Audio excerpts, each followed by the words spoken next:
Dans cette vidéo, nous allons faire quelques rappels sur la création de blocs, la modification de blocs existants et l'ajout d'attributs.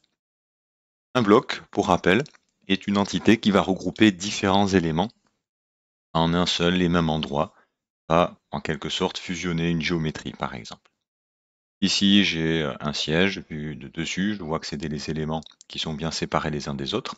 Évidemment, il sera bien pratique de garder ces éléments les uns avec les autres sans avoir à les sélectionner à chaque fois. Je voudrais aussi peut-être réutiliser cette figure sans avoir à la copier, à la coller, mais plutôt à l'utiliser à partir d'une bibliothèque. Voyons donc comment créer un bloc. Je suis dans l'onglet Début et je vais me servir pour l'instant de cette partie du ruban, groupe de fonctions bloc. Je peux sélectionner mes éléments avant ou après, ce sont tout à fait possibles, donc je prends bien l'ensemble de mes éléments. Vous notez au passage, on y reviendra, que les éléments sont sur le calque 0. On verra l'avantage de fonctionner comme ça, même si ce n'est pas une vérité absolue dans tous les cas. Et je vais donc pouvoir créer ce bloc à partir de ces polylignes, de ces arcs et de ces lignes. Dans bloc, créer. Cette boîte de dialogue s'ouvre et va me demander de nommer mon bloc. Le nom est important, c'est vraiment la façon dont AutoCAD va repérer cet élément. Il ne peut pas y avoir de doublons dans les noms. Donc nommons précisément nos blocs. Pour l'exemple, je vais néanmoins rester simple et je vais l'appeler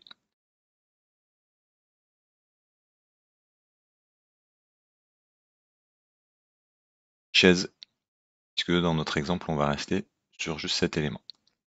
Autre point important, choisir le point de base. Le point de base correspond au point d'insertion du bloc. Lorsque vous allez insérer le bloc, eh bien, l'élément va se positionner par rapport à votre curseur en fonction de ce point. Vous pouvez spécifier des coordonnées ou tout simplement choisir un point ici. Alors dans mon cas, je vais par exemple prendre le milieu du dossier. Ce n'est visiblement pas un seul trait, c'est deux traits, donc l'extrémité, mais ça correspond au milieu. Très bien. Je sélectionne ce point d'insertion. Dans la partie de droite, les objets. Alors, puisque j'ai déjà sélectionné mes objets, AutoCAD les a bien trouvés, 10 objets sélectionnés. Si vous avez lancé la commande avant de sélectionner vos objets, vous pouvez toujours ici les sélectionner.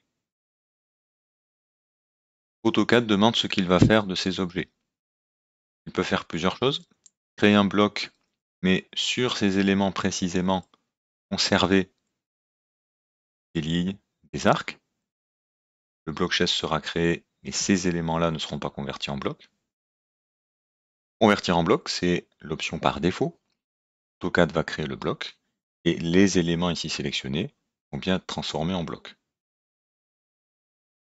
Dernière possibilité, je crée la définition de bloc, mais je supprime les éléments qui m'ont servi à la définir. Je vais laisser convertir en bloc, mon exemple.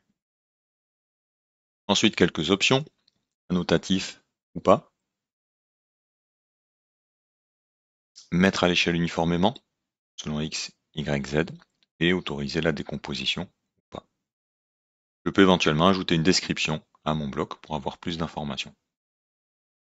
Dernière partie, dans les paramètres, vous retrouvez ici l'unité de bloc. Cette information est importante. Lorsque nous allons insérer notre bloc dans un fichier AutoCAD, il va comparer les informations d'unité entre le fichier et le bloc pour ainsi mettre à l'échelle automatiquement votre élément. Donc si vous avez dessiné en millimètres, précisez bien ici millimètres, en centimètres, etc. Ça me va bien. Pour l'instant, je ne vais pas l'ouvrir dans l'éditeur de blocs, on va y revenir. OK. Lorsque je sélectionne mon élément, j'ai bien un bloc. Dans les propriétés, il s'agit bien d'une référence de bloc. Je regarde le nom du bloc, bien chaise.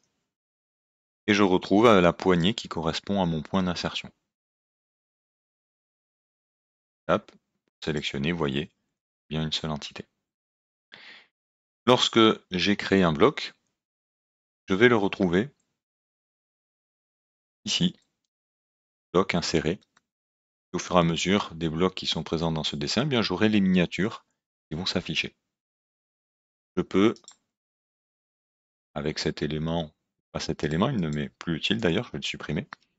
Je peux très bien insérer maintenant un bloc, puisque AutoCAD, c'est ce que veut dire chaise en termes de géométrie. Je sélectionne mon élément, je le retrouve au bout de mon curseur, au niveau du point d'insertion, et je peux positionner